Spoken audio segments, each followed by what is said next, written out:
자, 우리 하나님의 말씀 같이 보겠습니다. 빌립보서 2장 5절부터 8절까지 말씀입니다. 빌립보서 2장 5절부터 8절 말씀이요. 자, 이걸 이렇게 교독합니다. 앞절은 남자 성도님들이 읽어주시고 다음 절은 여자 성도님들이 읽어주시면서 네 구절이지만 교독하겠습니다. 자, 남자 성도님들 먼저 읽겠습니다. 5절입니다. 시작.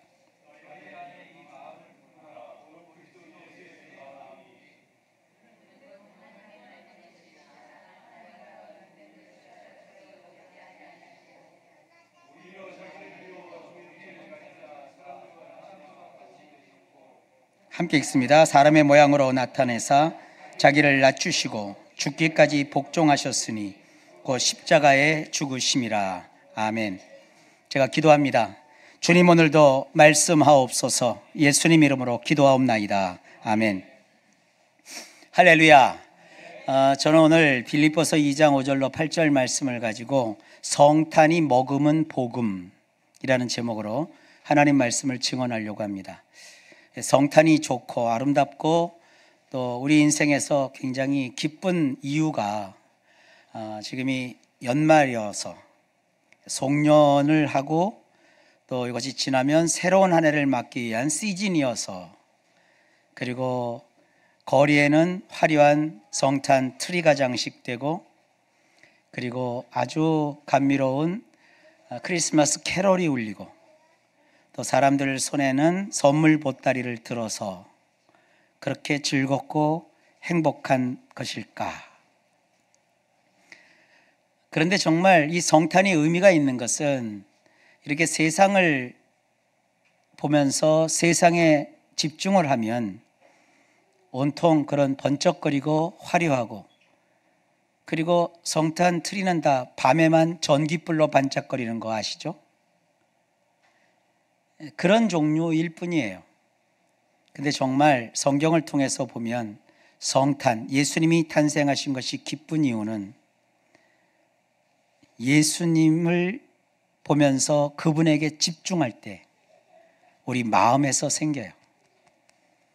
그래서 저는 이 마음에 우리가 성탄에 담아야 되는 것이 뭐냐, 그거를 깊이 생각하다가 빌립보서 말씀을 가지고 복음이라고 정의하며 이 성탄이라는 시즌에 우리 속 사람에게는 이 복음을 머금어야 된다, 이런 취지에서 제목을 그렇게 잡았어요.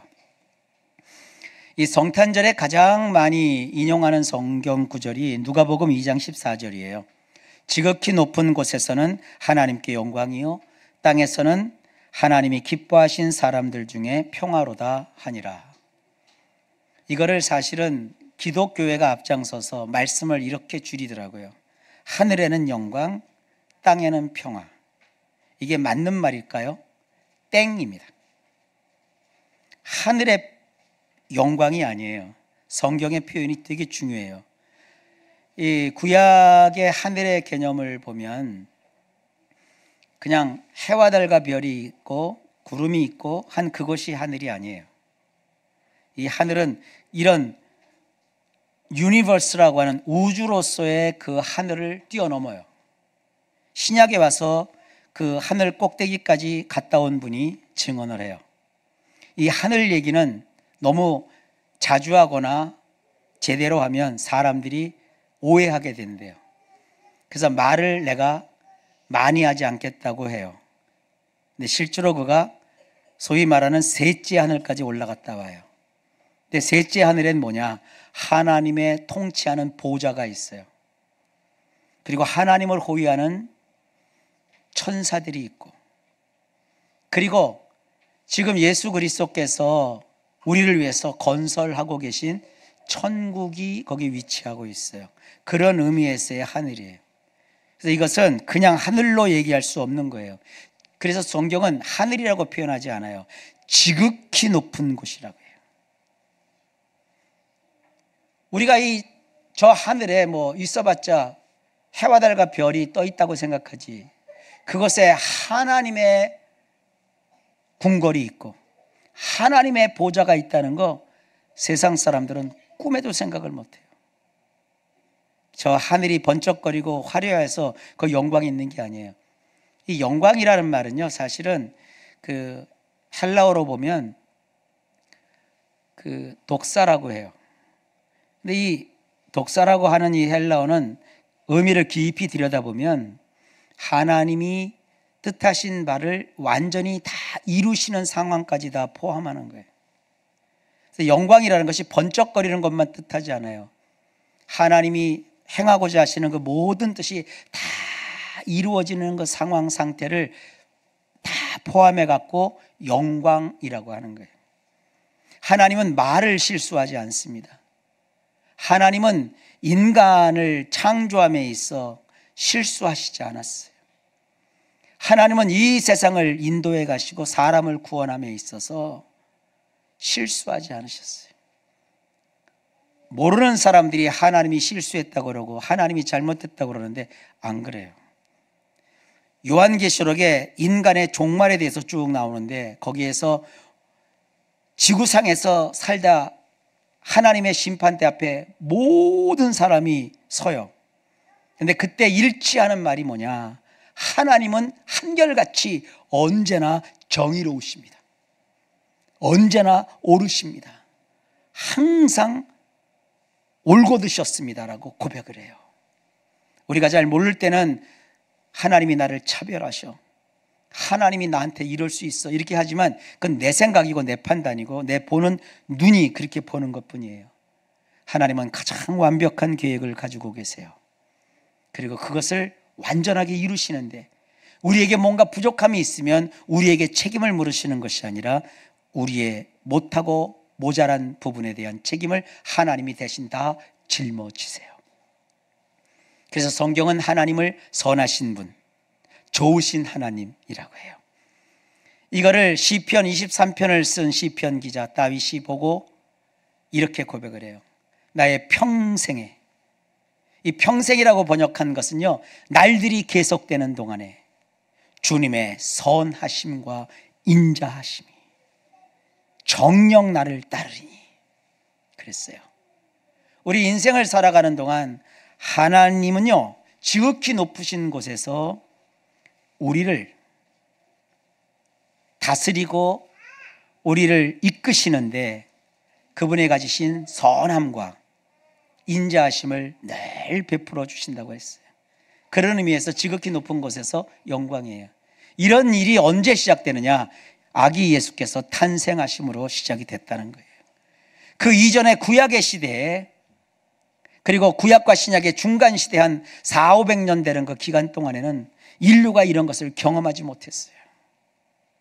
거기는 오직 그야말로 세상 말로 하면 인과응보,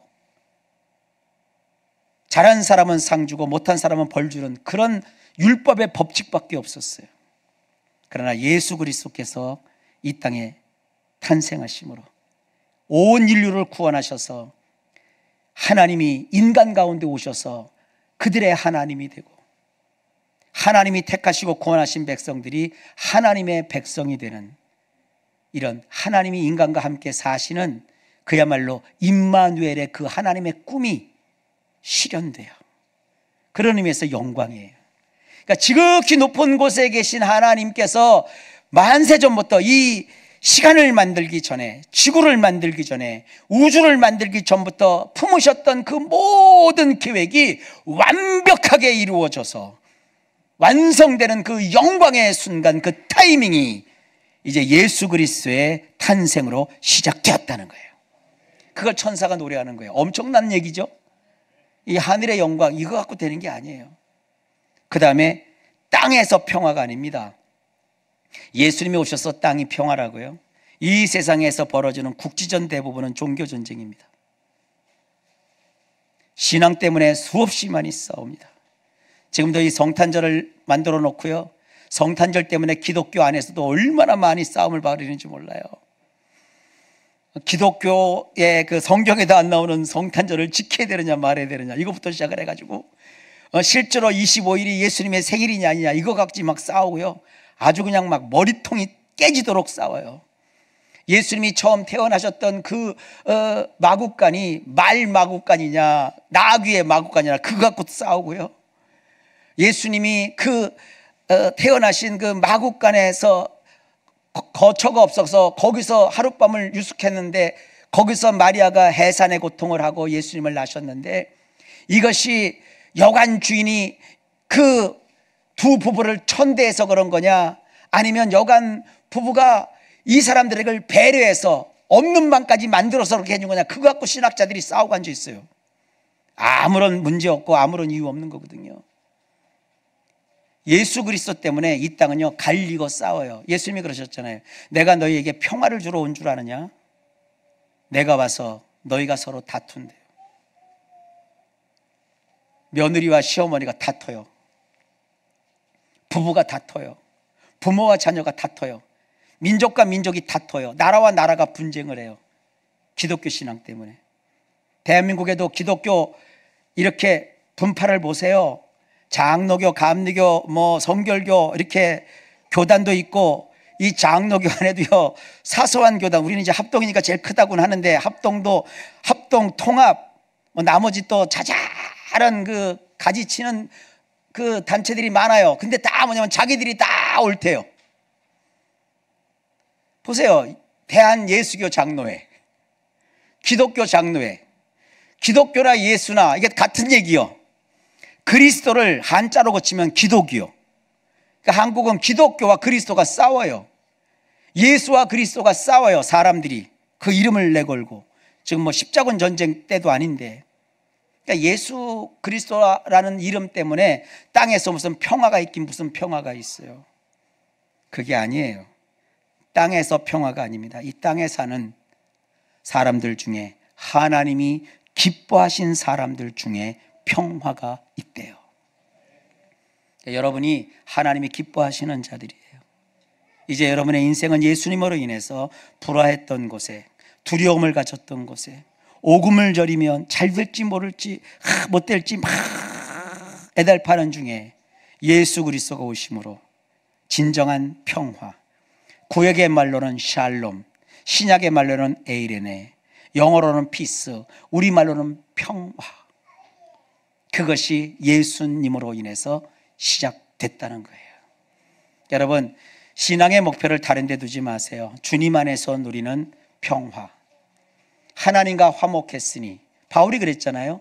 너희가 하나님과 화목했으니 유대인과 이방인이 서로 화목하고, 또 예수 안에서는 남자와 여자, 예수 안에서는 유대인, 택함을 받은 자와 버림받은 이방인, 그런 격차가 없대요.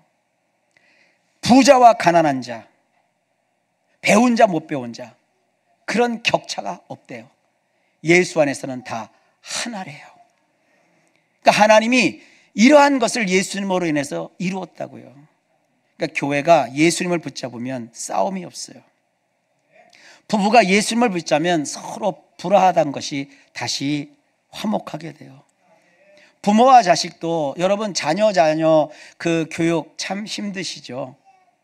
자녀하고 같이 맞설면 세대가 차이 나기 때문에 안 맞아요. 트로트 좋아하는 부모와 요즘 어린 친구들의 자녀들이 부르는 노래하고는요 결이 달라요. 내용도 다르고 리듬도 달라요. 근데 자녀에게 야 그게 노래냐? 그러면 자녀가 그게 노래냐 하는 부모가 눈에 차겠어요? 이런 갈등이 있다고요. 그러나 예수님에게 집중해 보세요. 예수님은 서로를 화목하게 하고, 예수님은 용서하게 하고, 예수님은 남이 나에게 손 내밀어 주기를 기다리기보단 먼저 손 내밀어 주시고, 그게 우리 예수님이세요. 그러니까 여러분, 모든 삶의 행복의 문을 여는 열쇠는 예수 그리스도라는 걸 아시길 바랍니다. 그러니까 땅에서는 기뻐하심을 입은 사람들 중에 평화로다라는 게 그런 의미를 담고 있는 거예요. 이런 일이 예수님으로 인해서 생긴 거예요. 이게 시작된 거예요. 이것에서 벗어나는 것은요 다 종교 싸움이고 다툼이고 분쟁이고 불화, 이건 하나님께서 기뻐하시는 일이 아닙니다. 예수 안에서 화목해야 돼요. 예수 안에서 우리는 행복을 누려야 돼요. 오직 예수 그리스도가 그것 때문에 오셨어요. 그러면서 성경이 오늘 이야기를 해요.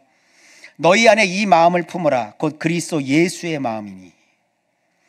이 성경에는 마음이라고 번역하는 원문이 단어가 몇 가지가 있어요.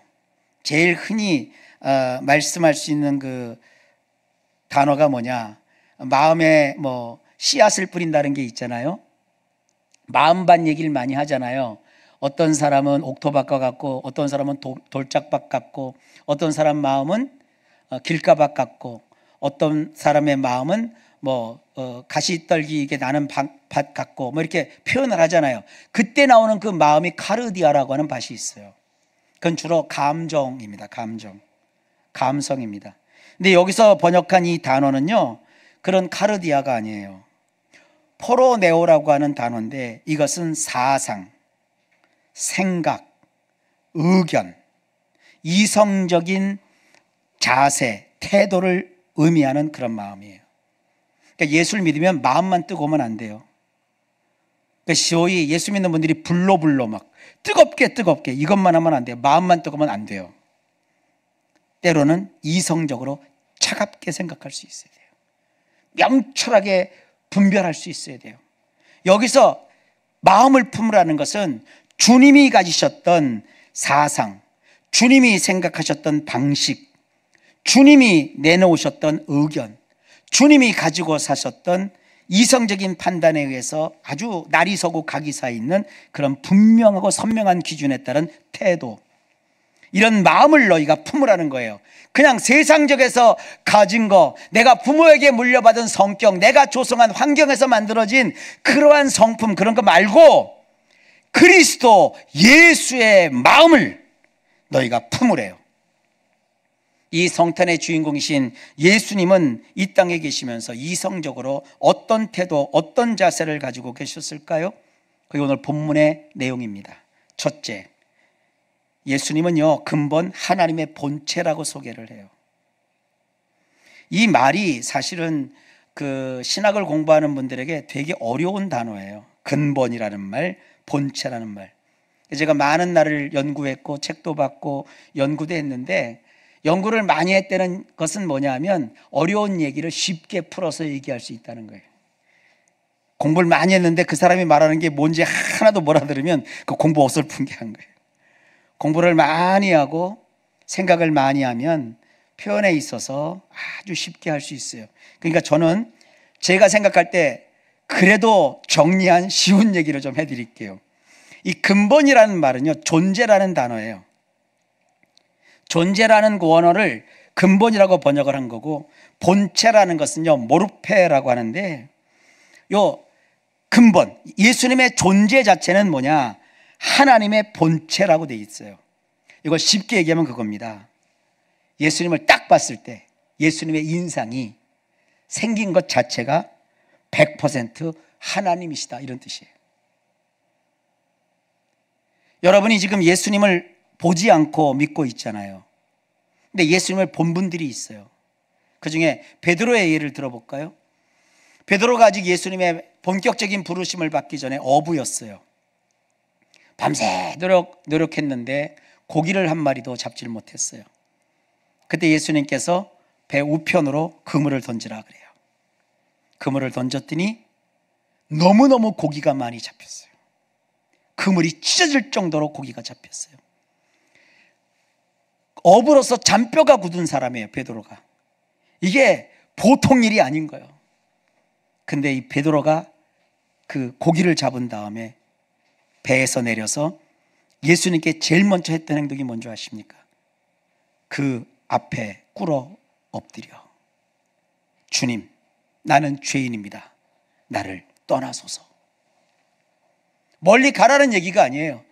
당신을 보니 당신은 보통 분이 아닙니다.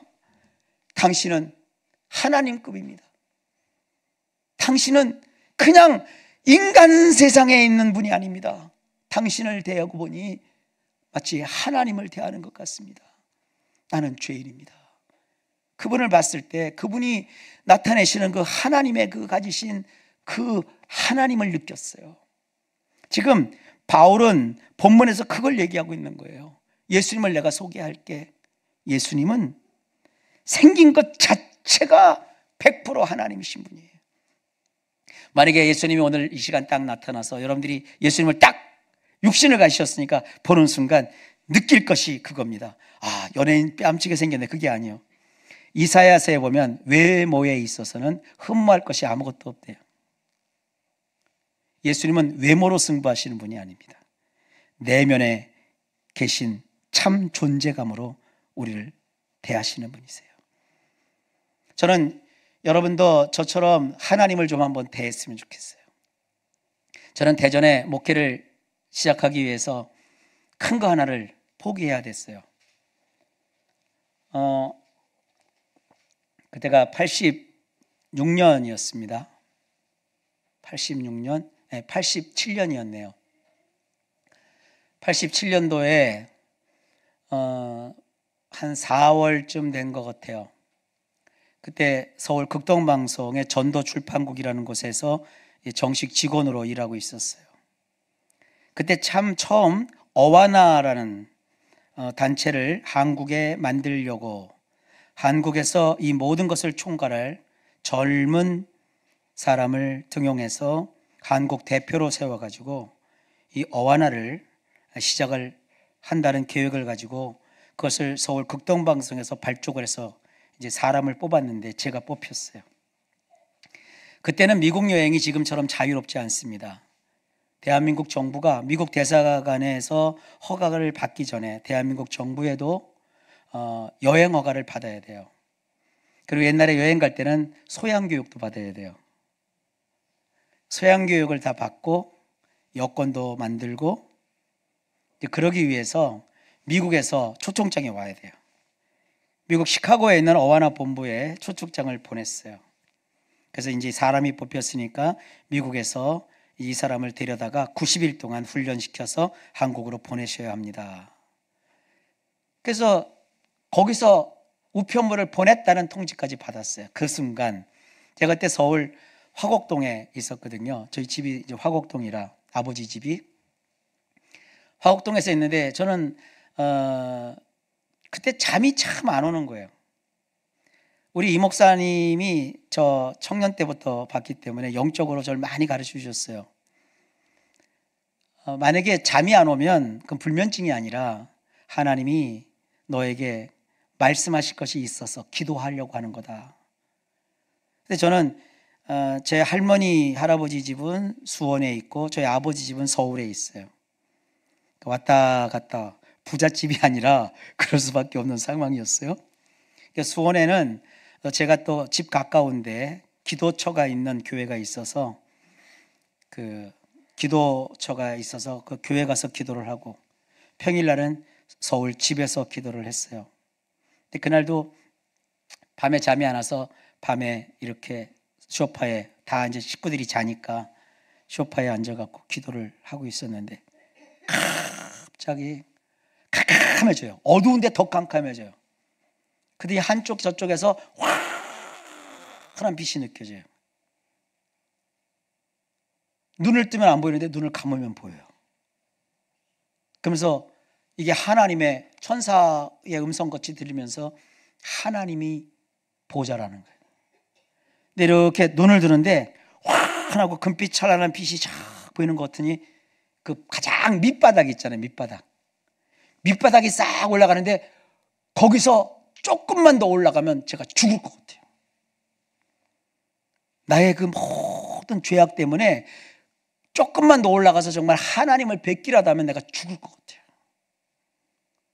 그래서 제가 하나님의 임재라는 게 그거구나. 주님 앞에 인간이 선다는 것은 이게 보통 일이 아니구나. 그래서 그때 여차저차해서 내용이 좀 길어요. 그때 하나님이 너 내려가. 어디로요? 대전으로 가. 그때 교회 자체가 없었어요. 그래서 사표를 다음날 써서 가져갔더니 나보러 미쳤대요. 나만 미친 게 아니라 너를 그렇게 유혹한 이 목사님도 미쳤고 다 미쳤대요. 우리 부모도 황당한 거죠. 근데 할아버지 할머니도 네가 뭐냐? 그리고 저를 추천했던 출판사 사장님, 극동방송 그 관계자들이 저 이상하다는 거예요. 근데 저는 하나님이 죽으라면 죽고 살려면 사는 사람 아니에요? 그때나 지금이나 저는 변한 게 없어요. 저는 하나님이 하라면 해요. 근데 인간이 아무리 저를 못하게 해도 하나님이 하라면 해요. 근데 인간이 아무리 저를 하라고 해도 하나님이 하지 말라면 안 해요. 여러분 옛날에 기억하시나요? 옥계동 성전에 있을 때 그때 어느 신학교 총장님이 오셔갖고 저 미국 보내준다고 그랬어요. 학비 뭐 다 대주고 막 자기 학교에 교수가 되게 한다고 네 분이 찾아오셨어요. 그런데 하나님이 아니다. 그 성도님들이 또 아니라고 또 붙잡고 그것도 다 포기했어요. 근데 그 다음에 겪은 일을 보면 저는 정말 그럼 뭐 다 잘 돼야 되는데 다 무너지고 망가지고 깨지고 사기당하고 그냥 막 별 막 나라까지 떨어졌잖아요. 그러면 제가 아이고 내가 재수가 없어서 그러냐? 아니요. 저는 하나님의 보좌를 받고 하나님의 임재를 느꼈는데 지금 제가 겪고 있는 일들이 어렵고 힘든 것이 있으면 이건 다 주님의 크고 원대한 계획 속에서 이게 흘러간다는 걸 지금도 믿고 있어요. 그러면서 하나님이 한 20여 년 동안 제게 아이디어를 주시고 꿈을 부풀게 했고 그것이 청결하는 것이 TWM 사역이에요. 전 지금도 성도님들이 TWM 얘기하면요 막 속에서 막 오금이 저려요. 된 건 아무것도 없고 잃은 건 아무것도 없는데 내가 하나님 사기꾼입니까? 도둑놈입니까? 내가 거짓말쟁이입니까? 이걸 포기하면 안 됩니까? 아니래요. 할 게 있으시대요. 그래서 이러고 있어요. 그리고 여러분도 기억하시잖아요. 한동안 또 서울을 또 한 10년을 왔다 갔다 한 거예요. 되는 게 아무것도 없잖아요.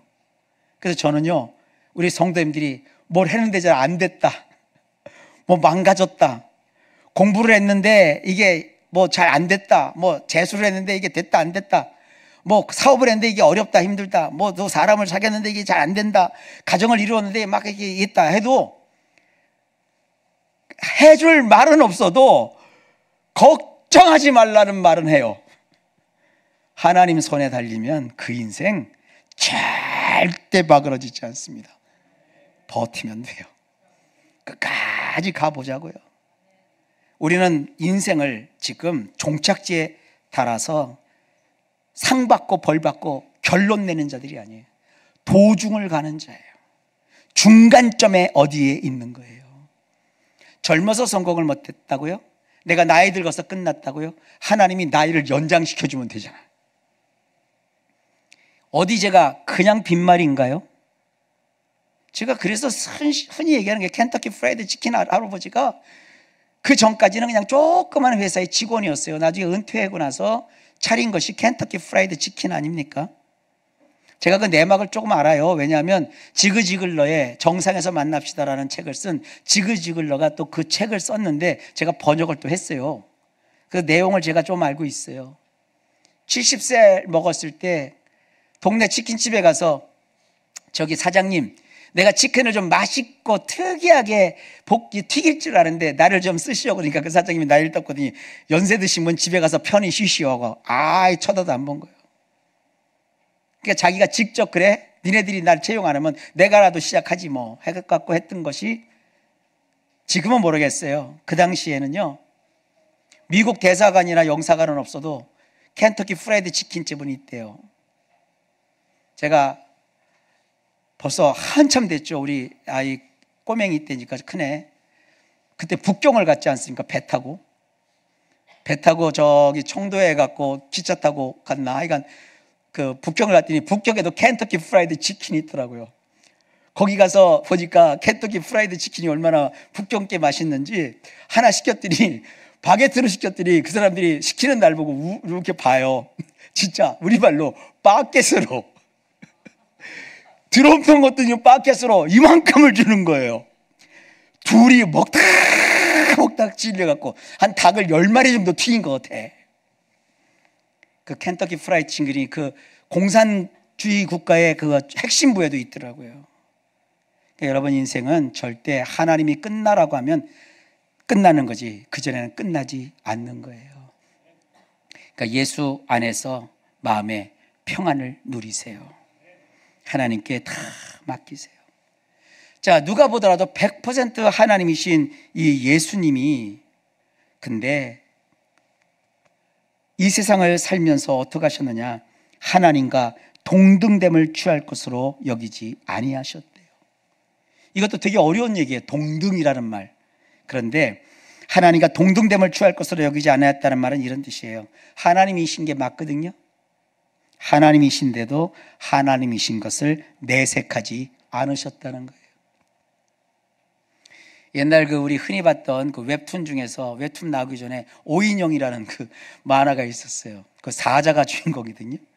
이 사자가 뻑하면 한 얘기가 내가 사자인데 말이야, 사자인데 내가 사자인데 말이야 하는데 사자인데 말인데 하는데 사자가 사자 같질 않아.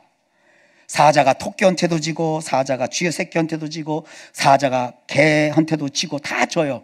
그런데도 말끝마다 내가 사자인데 말이야, 사자인데 말이야 그래요. 예수님이 그렇게 안 하셨다는 거예요.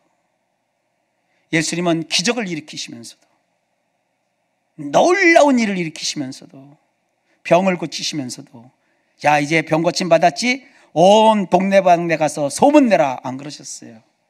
아무 데도 가서 얘기하지 말아라. 소문내지 말아라. 왜 그러셨을까요? 아직 예수님의 때가 안 됐기 때문이에요. 예수님의 때라는 것은 뭐냐? 십자가에서 정점에 오르는 거예요. 예수님이 십자가에서 피 흘려 죽으셔서 하나님의 그 영원 전부터 품으셨던 구원, 인간 구원, 나 같은 인간을 구원하시려는 구원의 계획을 완성하실 그 시점을 예수님은 나의 때라고 하셨고 그 때가 되시기까지는 하나님이심에도 불구하고 하나님이심을 내색하지 않으셨어요. 예수님의 이러한 연막작전에 사탄도 넘어갔잖아요. 사탄도 뭣도 모르고 예수를 죽이도록 하는 일에 앞장서서 신바람이 나가지고 대제사장도 율법학자도 정치인도 백성들도 막 현혹시켜서 예수를 죽여라 죽여라 십자가에 죽여라 죽여라. 우린 다 알고 있거든요. 그분이 죽으심으로 하나님의 계획이 완성돼서 모든 죄인이 구원받아 하나님의 자녀가 된다는 이 엄청난 구약 성경의 시간으로는 한 4,5천 년 되는 그 긴 세월 동안에 하나님이 조금씩 밝혀놓으신 그 예수님에 대한 비밀을 사탄도 모르고 있었어요. 그걸 천사들도 흠모할 정도로 구약에 감추어진 이 비밀이라고 했어요. 그 비밀이 뭐냐? 예수께서 십자가를 지심으로 하나님이 선택한 모든 백성을 구원하신다는 그 계획이에요. 사탄도 그걸 몰라서 예수님 죽이는 일에 앞장섰다니까요. 그걸 C.S. 루이스가 쓴 그 소설인데 영화도 됐죠. 나니아 연대기도 나오잖아요. 나니아 연대기 애들이 그 장롱 속 뒤에 들어가서 그 신비의 나라에 들어가는데 그 사자가 나와요. 근데 사자가 막 알아다 죽어요. 그래서 애들이 막 안타까워해요. 그때 메신저가 알려주잖아요. 얘야, 옛부터 내려오는 전설이 있단다. 저 사자가 죽어야 이 나라가 회복돼. 그 나니아 연대기가 담은 것이 C.S. 루이스라는 대단한 당대 작가에 의해서, 학자에 의해서, 그분 사실 또 신학자이기도 해요. 그렇게 모든 사람들이 이 복음을 깨닫도록 멋진 소설, 이야기로, 우화 같은 이야기로 사람들한테 알린 거예요. 그 나니아 연대기가 사실은 복음을 담은 거예요. 사자가 죽었다가 살아나니까 그 막 으르렁대고 득세했던 마귀가 막 그 마귀의 세상이 영화에서 참 그걸 잘 표현했더라고요. 막 와르르 다 무너지고 막 싹 다 사라지잖아요. 그거예요. 지난주에 우리 찬양할 때 그 찬양의 내용도 있더라고요. 주가 연약해지심으로 우리가 강해지는 거예요. 저가 죽으심으로 우리가 살아나는 거예요. 여러분, 예수 믿으면서 여러분들이 죽을 필요가 없어요. 예수 믿으면서 여러분들이 스스로 예수님처럼 십자가에 못 박힐 이유가 없어요. 예수님이 내가 받아야 될 고초와 저주를 대신 다 받으셨어요.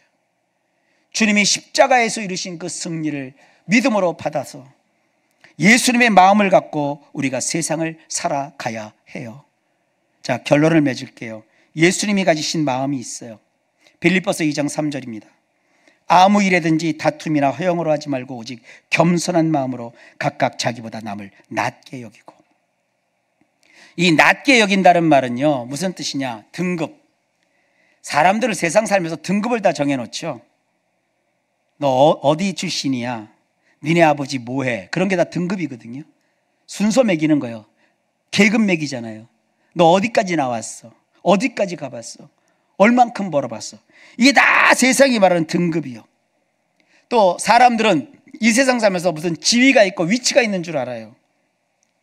권좌에 있는 사람이 뭐 영원토록 권좌입니까? 또 어떤 뭐 세상에 갖고 있는 힘, 권위, 이런 것이 낮게 여긴다는 건 뭐냐면, 이런 권위를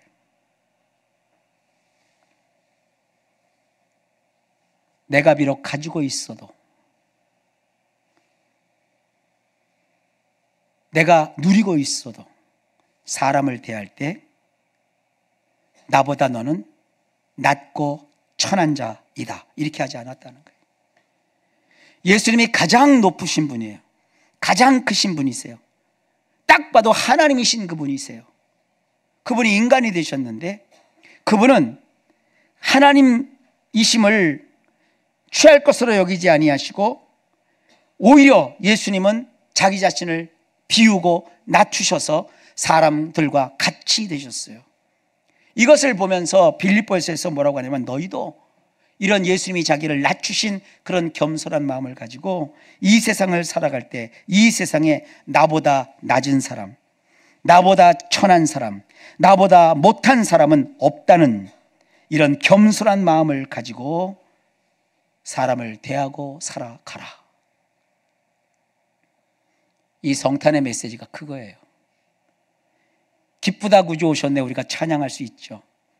기쁘다 구주 오셨네 찬양하는 사람들은 이제 오늘부터 마음에 예수님이 가지신 생각, 예수님이 취하셨던 인생 태도, 예수님이 가지셨던 사람을 대하는 자세를 가지고 삶을 사셔야 됩니다. 여러분 주변에서 여러분이 제일 낮은 자예요. 아멘. 우리 교회에서 제일 낮은 자는 목사요. 어떻게 저보다 더 낮을래요? 네, 작은 낮자고요. 자, 그러면 돼요. 억울해요. 왜 나를 몰라줘요? 내가 이렇게 무시를 당해야 돼요? 그러지 말라고요. 그 세상 사람들이 하는 거예요. 성탄은 세상에 있는 게 아니라 우리 마음에 성탄이 있어야 돼요. 예수님을 우리가 믿으니까 예수님의 마음을 품고 살자고요. 멸시천대 십자가는 다 예수님이 지셨어요. 이제 우리는 그것을 깨달았으니, 우리가 이 세상 살면서 내가 가장 예수님의 마음을 닮아서 낮은 자로 겸손하게 그런 마음으로 세상을 사셔야 돼요. 비근한 예를 들려면 몇 시간도 들을 수 있어요. 예수님의 복음을 가진 어떤 의사가 이 땅에서의 의사로서 누려야 될 그 부요함이 있고 명성이 있잖아요. 그거 다 포기하고 정말 병원이 없는, 의사가 없는 그런 오지에 이름도 없이 빛도 없이 평생에 가셔서 그 주민들과 함께 생활하고 먹고 마시고 그들의 병을 고쳐주면서 예수님을 전하는 그런 삶을 산다고요. 우린 그런 삶을 살진 못해도 적어도 내 집에서 오늘부터 가장 낮은 자가 되십시오. 남한테 무시받고 천대받고 바보짓 하라는 얘기 아니에요. 그런 마음으로. 제가 요 얘기하고 마칠게요. 어떤 그 병원에서 일하는 분한테 들은 얘기예요. 그 일반 개인 병원인데 의사를 전도한 사람 이야기예요. 대개 의사가 전도하고 급이 높은 사람이 의사를 전도했을 거고, 의과대학 교수 정도가 돼야 전도할 줄 알잖아요. 의사들은 사실 과학적인 사고를 하는 분들이잖아요. 의사를 다른 말로 과학자라고도 하죠. 굉장히 합리적인 사람이죠. 근데 그 의사가 예수를 믿게 됐는데, 예수 믿게 된 비결이, 예수 믿게 한 사람이요, 그 병원에 있는 여러 간호사 중에서 뭐 수간호사도 아니에요. 왜 그 간호 전문 대학보다 못한 그 있잖아요. 왜 간호 옛날엔 있었어요. 그 몇 개월 이렇게 연수 받으면 간호사 이렇게 일을 할 수 있는 간호조무사라고 하나요? 뭐 그런 아주 정말 그런 분이에요. 근데 그분이 간호사가 채용이 됐는데 그날부터 이제 간호사 일을 쭉 했어요. 어떤 계기가 됐습니다. 그래서 이 간호사가 원장님도 예수님이 되면 참 좋을 것 같아요. 이제 그렇게 복음을 전한 거예요. 근데 원장이 기가 막힌 얘기라는 거예요. 내가 너를 우리 병원에 들어와서 일할 때부터 쭉 봤다. 나를 대할 때나 다른 동료들을 대할 때나 환자들을 대할 때 너의 모습을 내가 봤다. 네가 예수님을 믿는다면, 네가 믿는 그 예수님이라면 나도 믿고 싶다. 그래서 예수를 믿게 됐대요. 얼마나 감동스러워요. 여러분, 우리 자신을 낮추고 우리 자신을 스스로 비하시킨다고 해서 우리가 무시당하는 거 아닙니다. 예수님의 마음으로 여러분 삶을 사시면 결국 예수님이 우리를 높여주십니다. 낮은 데 있을 때 높여주시는 거예요. 자, 이것이 성탄이 먹으면 아주 위대한 복음입니다. 예수님의 마음을 가지고 살아가십시오. 기도합니다. 하나님, 예수님 마음, 오늘 많은 것 중에 겸손해지신, 자기를 낮추어 내 주변 사람들은 나보다 더 높다라는 생각을 가지셨던 그 마음, 우리 그 마음 다 생각하며 이 세상 살아가도록 도와주옵소서. 예수님 이름으로 기도하옵나이다. 아멘.